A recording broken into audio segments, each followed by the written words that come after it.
সেই আল্লাহ রাব্বুল আলামিন বলেন, আমি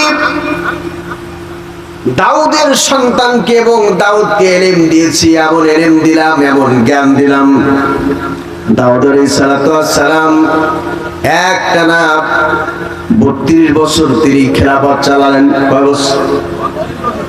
শুরু হলো, কিন্তু শুরুতে যদি আপনারা ঘুরে যান তাহলে আমার আলোচনা আর সম্ভব নয়। একটানা 32 বছর তিনি খেলাফত চালালেন। আল্লাহ রাব্বুল আলামিন হযরত দাউদকে একটা নাই, দুইটা নাই, 19টি সন্তান দিয়েছে। কয়টা? 19। কত? 19টি সন্তান দিয়েছে। এই 19টি সন্তান দাউদ আলাইহিস সালাম আল্লাহর কাছে দোয়া করছেন, রব্বুল আলামিন, আমি তোমার গোলাম, তুমি আমাকে একটানা 32 বছর শাসন ক্ষমতা দিয়ে আর একদিক থেকে নবুয়তি দিয়ে তুমি পাঠিয়েছো। আল্লাহ, আমি মারা গেলে পরে আমার এই কুর্সিতে যেন এমন জালেম না বসে যে জালেম দিনের কাজ রাতে করে, রাতের কাজ দিনে করে। এমন জালেম যাতে না বসে যে জালেম গাছ কাটে একজন, গাড়ি পোড়ায় একজন, আর মামলা খায় নিরীহ মানুষ, এমন কাজ না হয়। কথা বলে না কেন আমার ভাইরা? দাউদ আলাইহিস সালাম ঠিক এইভাবে আল্লাহর কাছে দোয়া করে বলছে, আল্লাহ, আমার স্থলাভিষিক্ত যে হবে সে যেন নেককার হয়। আল্লাহ, তুমি এমন সন্তান আমারে দান করে দাও।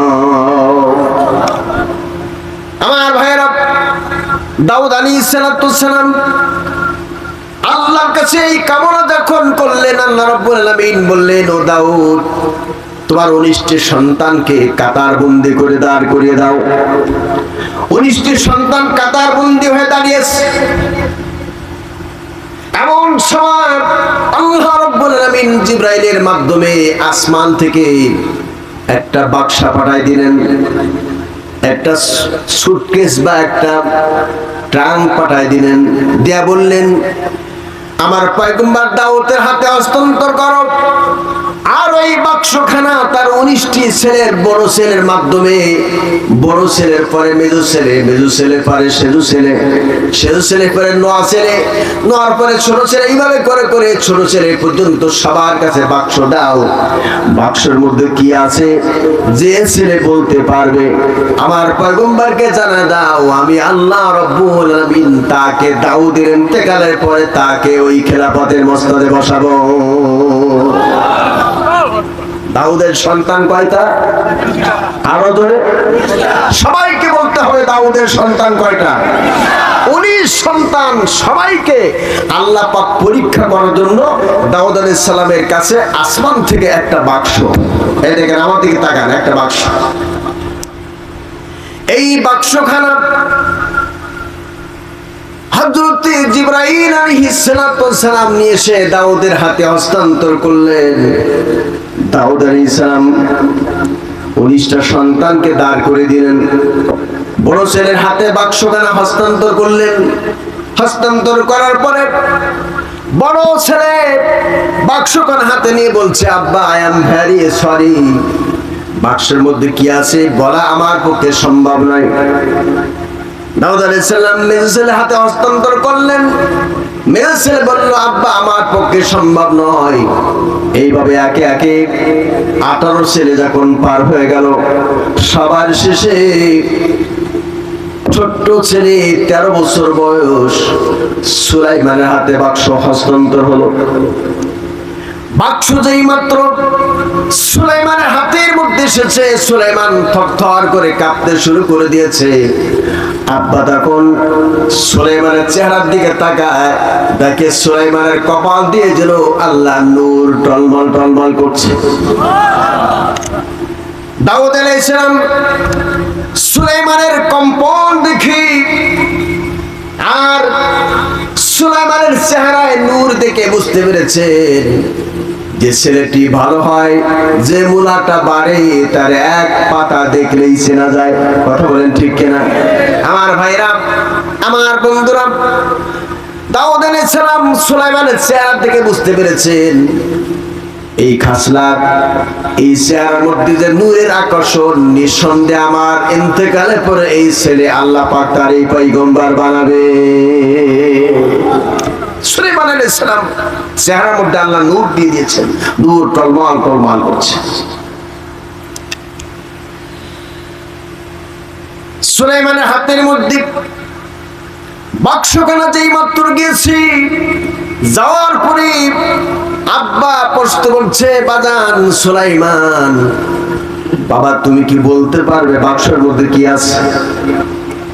সুলাইমান বললেন, আব্বা গো, বাক্সের মধ্যে কি আছে আল্লাহ চাইলে আমি বলে দিতে পারবো, তবে আমাকে 10টা মিনিট সময় দিতে হবে। আমি আমার রবের খুশির জন্য 2 রাকাত নামাজ আদায় করতে চাই।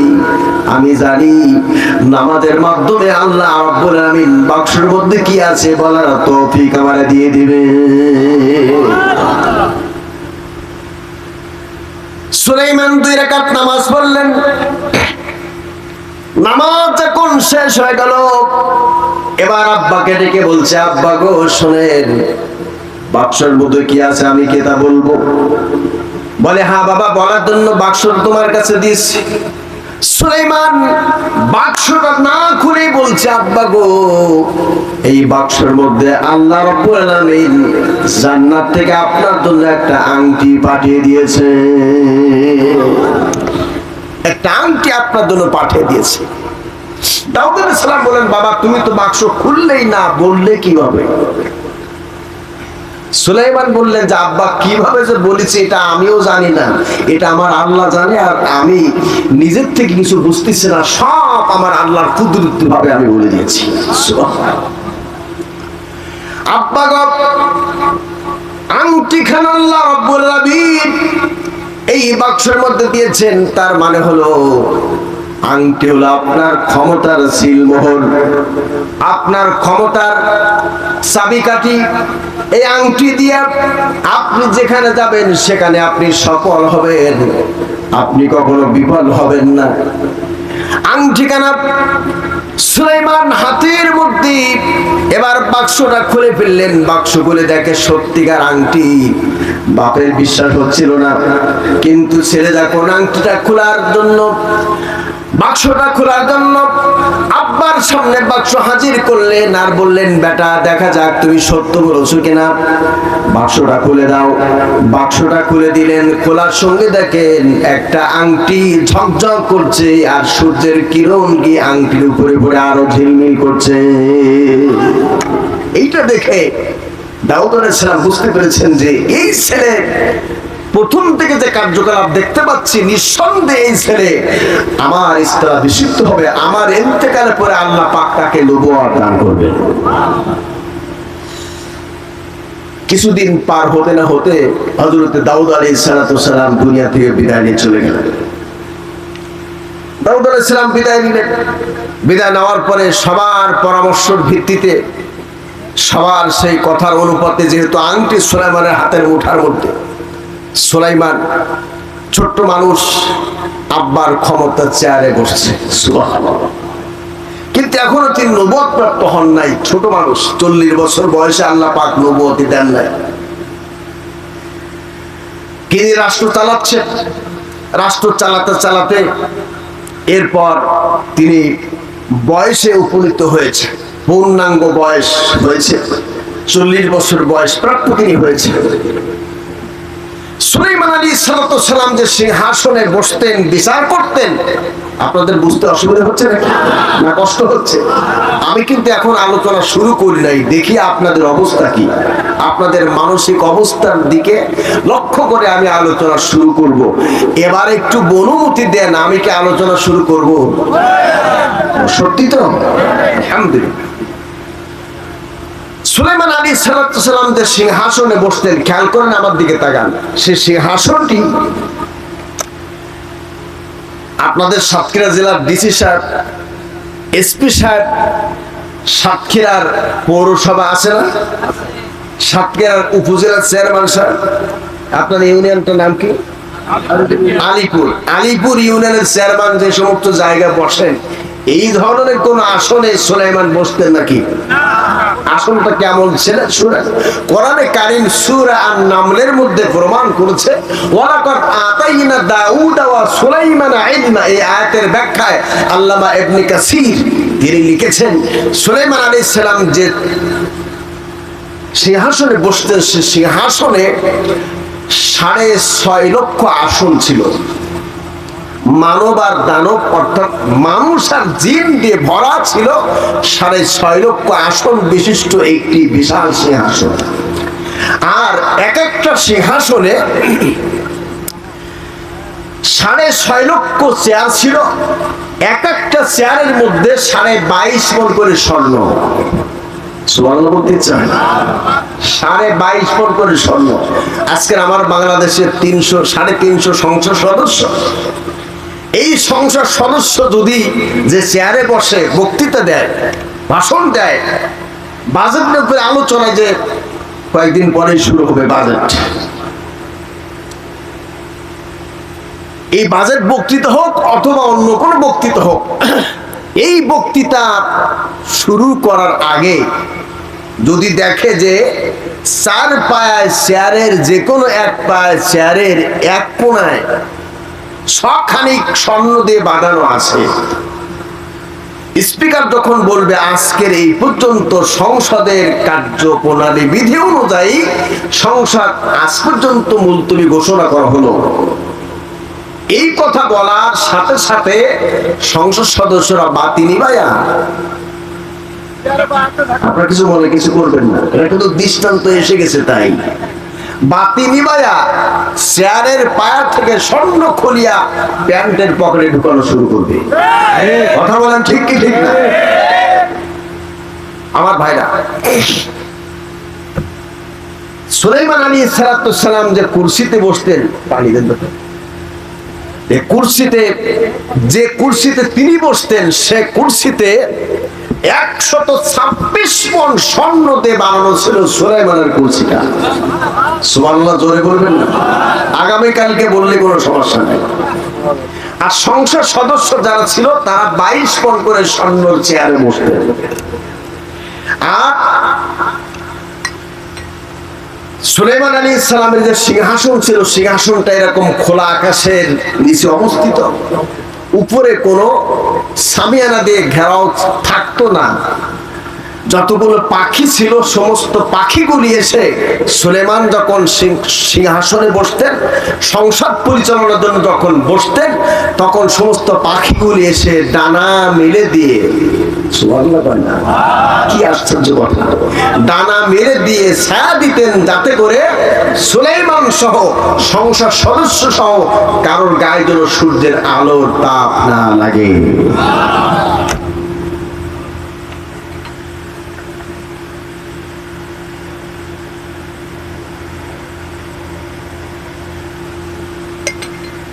এই সংসদ সদস্য, এই নিয়ে সুলাইমান আলাইহিস সালাম বিশাল একটি সংসদ ভবন তার, কিন্তু সে সংসদটা আমাদের বাংলাদেশের জাতীয় সংসদের মতো এরকম ছোট না, ভারতের লোকসভার মতো এত ছোট না, আমেরিকার হোয়াইট হাউসের মতো ছোট নয়। সেটা ছিল কি 30 মাইল লম্বা আর 27 মাইল চওড়া। তাও সুবহানাল্লাহ কয় না? কি আশ্চর্য! আমার ভাইরা, এই সিংহাসনে বসে সুলাইমান বিচার করতেছেন। তিনি এমন সময় সুলাইমানের প্রধানমন্ত্রী যিনি ছিলেন, তিনি বললেন, জাফর, অনেক বয়স আপনার হয়েছে, বিবাহ উপযুক্ত বয়স আপনার হয়েছে, আপনি এখনো বিবাহ করলেন না, আপনি কি বিবাহ করবেন না? সুলাইমান উত্তর দিলেন, হ্যাঁ বিবাহ করব, তবে শর্ত আছে, বিবাহ করতে হলে 4টা জিনিস ছাড়া আমি বিবাহ করতে পারি না। কয়টা জিনিস? সুলাইমানের প্রধানমন্ত্রী প্রশ্ন করলেন, যে আপনার কোন 4টা জিনিস ছাড়া বিবাহ করবেন না? তখন সুলাইমান বললেন, যে মেয়েকে বিবাহ করব, মেয়েটির মধ্যে গুণ থাকবে 4টি। 1 নম্বর গুণ হলো ওই মেয়েটি আমার আব্বা দাউদ নবীর প্রতি যে সহিফা নাযিল হয়েছিল বা কিতাব নাযিল হয়েছিল, ওই কিতাবের উপরে ঈমান যদি রাখে, 2 নম্বর আল্লাহর প্রতি অবিচল বিশ্বাস এবং ঈমান যদি রাখে, 3 নম্বর ওই মেয়েটি যদি আল্লাহকে অধিকতর ভয় করে, 4 নম্বর ওই মেয়েটি যদি সর্বকাজে আমলে সলে করে, এই 4টি কাজ যদি করে ওই মেয়েটিকে আমি বিবাহ করব। এই কথা শোনার পরে প্রধানমন্ত্রী গোটা দেশের প্রত্যেকটি জায়গায় চিঠি দিয়ে ছড়িয়ে দিলেন, সুলাইমান বাদশাহ বিবাহ করবেন, একে তিনি পয়গম্বর, আরেক তিনি বাদশাহ। এই সুলাইমান বিবাহ করবেন। সব জায়গায় যখন খবর ছড়িয়ে গেল, যাওয়ার পরে 6 মাস পার হয়ে গেল। 6 মাস পরে এবার সুলাইমান সিংহাসনে বসার পরে প্রধানমন্ত্রী বলছে, যাবো না, 6 মাস হয়ে গেল, আপনার বিবাহ পয়গাম অনেক গ্রাম থেকে, অনেক পাড়া মহল্লা থেকে, অনেক দেশ থেকে এসেছে, আপনি যদি অনুমতি দেন আমি পয়গামটা পড়ি। সুলাইমানের টেবিলের উপরে চিঠির উপরে চিঠি গাঁটটি বেঁধে গিয়েছে। প্রধানমন্ত্রী একটা চিঠি খুলতেছেন আর পড়তেছেন, ওইটা বাদ দিচ্ছেন, আর একটা চিঠি খুলে আর একটা পড়ে। হঠাৎ করে একটা চিঠি হস্তান্তর হলো। চিঠির মধ্যে প্রতিবেশী গ্রামের একটা মেয়ে সুলাইমানকে লক্ষ্য করে চিঠি লিখছে, ওহে বাদশা সুলাইমান, আপনি যে 4টা গুণের কথা বলেছেন, এই 4টা গুণের মধ্যে অন্যতম গুণ আমলে সলেহে নেককার বংশ ভালো হওয়া লাগবে, একটা কথা আপনি উল্লেখ করেছেন। ওগো সুলাইমান, আপনি আল্লাহর পয়গম্বর, 4টা গুণের ভিতরে 3টা গুণ আমার মধ্যে বিদ্যমান। আমি আপনার আব্বার কিতাব জাব্বুর কিতাবের উপরে আমি ঈমান রাখি, আল্লাহর উপরে ঈমান রাখি। আমি আল্লাহর উপর ঈমান রাখার পরে আল্লাহর উপরে তাকওয়া নীতি অবলম্বন করি, কিন্তু আপনি সর্বশেষ যে এজেন্ডা দিয়েছেন, তার বংশটা ভালো হওয়া লাগবে। ওই মেয়েটি তার পত্রের মধ্যে লিখছে, জাহাপনা বাদশা সুলাইমান, আপনি যে 4টা গুণের কথা বলেছেন, এই 4টা গুণের মধ্যে 3টা গুণ আমার মধ্যে আছে। আপনার পিতার কাছে যে কিতাব নাযিল হয়েছে, আমি সেই কিতাবের উপরে ঈমান রাখি, আল্লাহর উপরে পরিপূর্ণ ঈমান রাখি, তাকওয়ার নীতি অবলম্বন করি। কিন্তু 4র্থ নম্বরে যে গুণের কথা বলেছেন, বংশ পরস্পর ফাসেরাত বংশ হওয়া লাগবে, আমি তো সেই বংশের মেয়ে না, আমি একটা জেলের মেয়ে। আমার আব্বা সাগরে জাল ধরে, জাল টেনে মাছ ধরে, সে মাছ বিক্রি করে আমাদের জীবিকা নির্বাহ হয়। এই চিঠি পাওয়ার সঙ্গে সঙ্গে যেই মাত্র প্রধানমন্ত্রীর চিঠি পড়েছে, সুলাইমান উঠে দাঁড়িয়ে, কোন বেয়াকুব, খুব খেয়াল করবেন কথা, হয়তো আপনার মনে করবেন হুজুর মনে হয় কিচ্ছা বলছে, এটা কোনো কিচ্ছা না, এটা ডাইরেক্ট কোরআন থেকে আলোচনা। আল্লাহু আকবার। খুব খেয়াল করবেন, এখান থেকে আমাদের অনেক কিছু শেখার আছে। সুলাইমান দাঁড়িয়ে গেছে, দাঁড়িয়ে গিয়ে চিঠিখানা টান মেরে ছিঁড়ে আগুনে পোড়ায় ছাই বানিয়ে দিয়েছে। দিয়ে বলছে, আমি একজন বাদশা মানুষ, আমার কাছে একটা জেলের মেয়ে বিবাহের প্রস্তাব দিবে, বাউল হয়ে চাপ ধরার ইচ্ছা করে, এত বড় সাহস ওকে কে দিয়েছে? এই কথা বলে চিঠিখানা ছিঁড়ে টুকরা টুকরা করে আগুনের মধ্যে দিয়ে পোড়ায়া ছাই বানিয়ে দিয়েছে। আমার ভাইরা, অহংকার হলো আল্লাহর চাদর। যে ব্যক্তি অহংকার করে, আল্লাহ রাব্বুল আলামিন বলেন, সে ব্যক্তি যেন আমার চাদর নিয়ে টানাটানি করে। আজকের তো আমরা দেখি, জোর যার মুল্লুক তার, পালকি যার বউ তার। এই কথা বলেন আমার ভাইরা, আমার বন্ধুরা, এবার জবান করে বলুন না, সকল ক্ষমতার মালিককে। আরো জোরে বলুন, সকল ক্ষমতার মালিককে। টাকা পয়সা আছে বলে, গাড়ি বাড়ি আছে বলে, লাঠি লস্কর আছে বলে তুমি যা খুশি তাই করছো, কিন্তু মনে করে রাখো, যতই ঘুড়ি তুমি উপরে ঘুড়ি উঠাবো না কেন? ঘুড়ির সুতা বাচ্চার হাতে আছে, সুতা টান মারলেই ঘুড়ি নামতেই হবে সবাই মতো। কথা বলেন ঠিক কি? সুলাইমানের মধ্যে যে অহংকার এসেছে, উনি কিন্তু কেবের বা অহংকার এইভাবে করেন নাই। উনি এটা বুঝাতে চেয়েছিলেন যে আমি তো একজন বাদশা, আমার কাছে একটা জেলের মেয়ে বিবাহ প্রস্তাব দেবে, কি করে তা সম্ভব? ওয়ালাকাদ আতাইনা দাউদা ওয়া সুলাইমানা ইলমা। এই আয়াতের ব্যাখ্যায় তিনটা তাফসীর সমন্বয় করে আমি আপনাদের সামনে কথা বলছি। মনে হয় কথা বুঝতে কষ্টই হচ্ছে আপনাদের। আলহামদুলিল্লাহ, আমি খুশি হচ্ছি।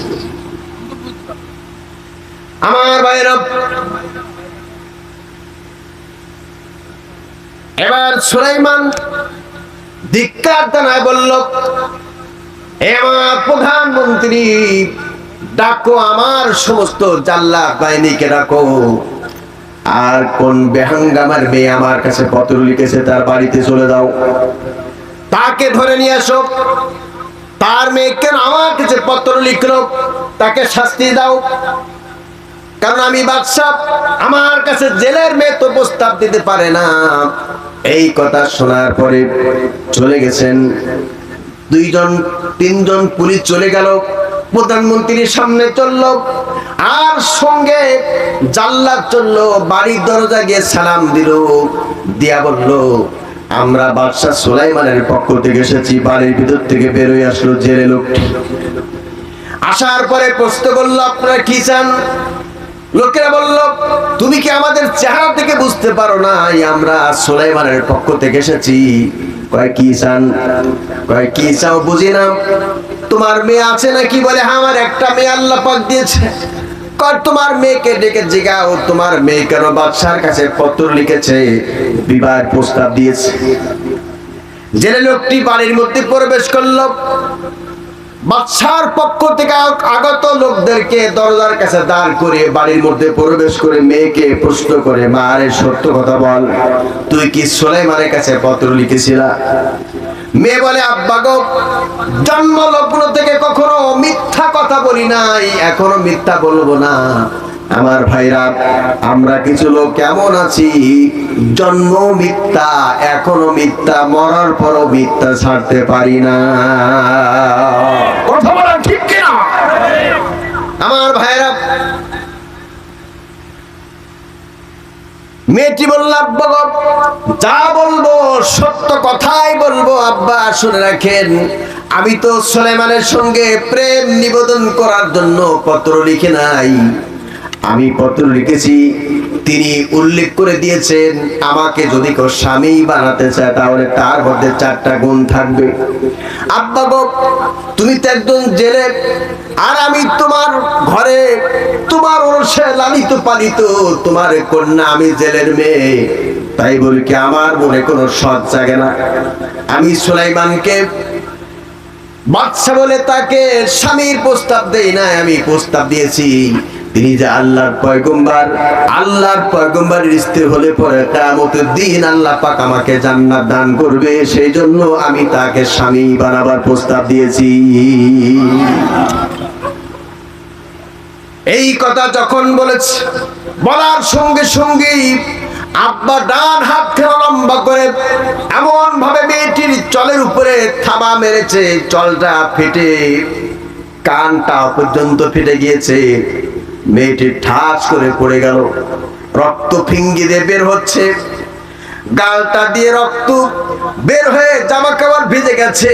মেয়েটি অনেক কষ্ট করে নদীর ধারে গিয়েছে, পানি দিয়ে ধুইয়া 2টা হাত তুলে আল্লাহর কাছে দোয়া করে, রব্বুল আলামিন, আমি তো মাজলুম, তুমি জানো আমি সুলাইমানের সঙ্গে কোনো প্রেম নিবেদন করি নাই। আল্লাহ, তিনি তো তোমার পয়গম্বর, আমি তাকে স্বামী বানাবার প্রস্তাব দিয়েছি, সেটাকে বরদাস্ত করতে পারে নাই, অহংকার করেছে। আল্লাহ, তোমার কাছে দাবি জানাই, তুমি যেন ওই সুলাইমানের স্ত্রী না হওয়া পর্যন্ত আমার মৌত দিও না। আমার ভাইরা, এটি কেন? এটি হলো কেবেরের কারণে, অহংকারের কারণে। ওই যে সুলাইমান সামান্য একটু অহংকার করে বলেছিল আমি বাদশা। কথা কি বুঝতেছেন আপনারা? আরো দৃষ্টান্ত দেই আমার ভাইরা। সুলাইমান একদিন শুয়ে আছেন, একটা পিঁপড়া সুলাইমানের বুকের উপরে বিলবিল করে 6টা পা দিয়ে এখন বেয়ে চলছে। সুলাইমান থাবা মেরে পিঁপড়াকে দূরে ফেলে দিলেন, আর পিঁপড়া জবান খুলে গেল। পিঁপড়া বলছে, ও সুলাইমান, তোমার ক্ষমতা আছে বলে ক্ষমতার দাপট দেখা তুমি আমাকে তোমার বুক থেকে ফেলাই দিলে।